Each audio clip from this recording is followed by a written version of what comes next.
Diabetes असलेल्या किंवा sugar check करणाऱ्यांना जवळजवळ प्रत्येकाला 3 नंबर सांगितले जातात. ते म्हणजे फास्टिंग शुगर, पी शुगर आणि HbA1c. पण अनेक लोकांचा क्वेश्चन असा असतो की डॉक्टर, या तिन्हीमध्ये नेमका फरक काय आणि नेमका तो जास्त महत्त्वाचा काय आहे त्याच्यामध्ये? तर चला सोप्या भाषेमध्ये आपण समजून घेऊयात. तर सगळ्यात आधी ती आहे म्हणजे fasting sugar. Fasting blood sugar म्हणजे किमान 8 तास काहीही न खाता घेतलेली शुगर रीडिंग. साधारणपणे रात्रीचं जेवण झाल्यावर सकाळी ब्लड सॅम्पल घेतलं जातं. हा नंबर आपल्याला सांगतो की आपल्या शरीरामध्ये रात्रीच्या विश्रांतीमध्ये शुगर कसा कंट्रोलमध्ये राहतोय ते. नॉर्मल रीडिंग जर आपण पाहायला गेलं तर 70 ते 90 mg/dl असं आपल्याला फास्टिंग रीडिंग राहतं. म्हणजे 70 पासून ते 90 पर्यंत आपल्याला आपली फास्टिंग शुगर असावी. 100 ते 125च्या दरम्यान असेल तर आपण प्री डायबिटिक फेजची शक्यता आपल्याला जाणवते.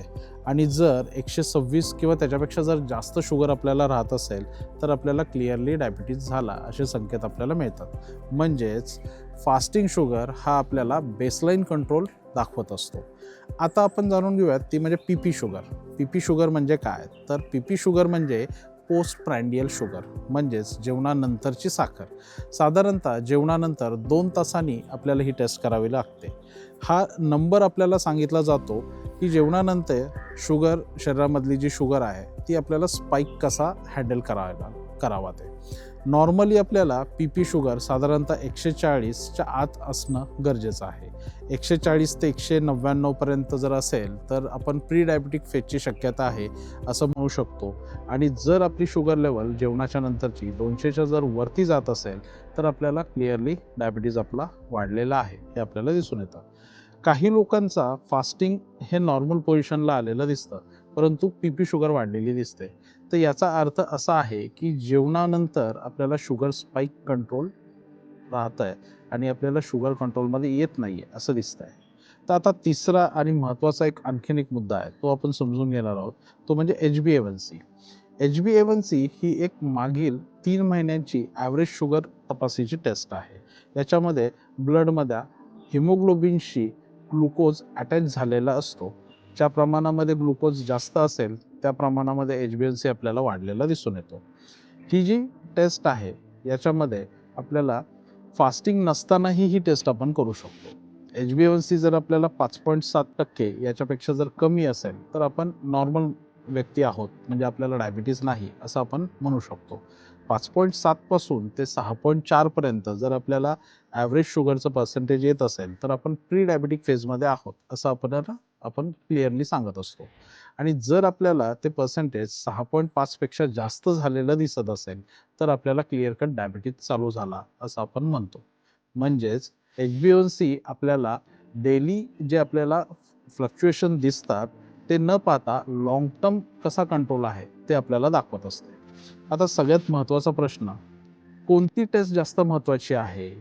तिघेही महत्त्वाचे आहेत, पण आपल्याला वेगवेगळ्या रीडिंग्स कशा काय दाखवतात? तर आता आपल्याला हे आपण बघून घेऊयात. फास्टिंग शुगर लेवल ही आपल्याला बेसलाईन आपल्याला शुगर कशी आहे ते दाखवत असते. पी शुगर ही मील रिस्पॉन्स दाखवत असते, म्हणजे आपण जेवल्याच्या नंतर आपल्याला शुगर किती वाढते त्याचा आपल्याला एक तो रीडिंग्स दिसत असते. आणि HbA1c ही ओव्हरऑल आपल्याला 3 महिन्याचा कंट्रोल कसा आहे आपल्या शुगरचा ते दाखवत असते. कधीकधी फास्टिंग आणि पी हे आपल्याला ठीक दिसतात, परंतु HbA1c वाढलेली दिसते. तर याचा अर्थ असा की कदाचित काही वेळा शुगर स्पाईक होत आहेत जे रेग्युलर टेस्टिंगमध्ये पकडलं गेलेलं नाही. म्हणून डायबिटीज मॅनेजमेंटमध्ये फक्त एकच नंबर पाहून निर्णय घेऊ शकत नाही आपण. त्यासाठी आपल्याला सगळं पिक्चर क्लिअरली पाहणं गरजेचं आहे. कंप्लीट पिक्चर बघितलं तर आपल्याला ह्या गोष्टी सहज लक्षात येतात. आणखीन एक गोष्ट लक्षात ठेवणं गरजेचं आहे, ते म्हणजे टार्गेट रेंज व्यक्तीनुसार ही आपल्याला बदलू शकते. म्हणजे वय, हार्टची कंडिशन, किडनीचे आजार किंवा त्याचं किडनीची सिच्युएशन काय आहे, डायबिटीजची त्याचं ड्युरेशन, यानुसार आपल्याला आपले जे डॉक्टर्स आहेत ते आपल्याला टार्गेट ठरवत राहतात. रेग्युलर मॉनिटरिंग हे खूप गरजेचं आहे, कारण शुगर सायलेंट पद्धतीने वेसल्सवरती आपल्याला परिणाम करू शकत असते.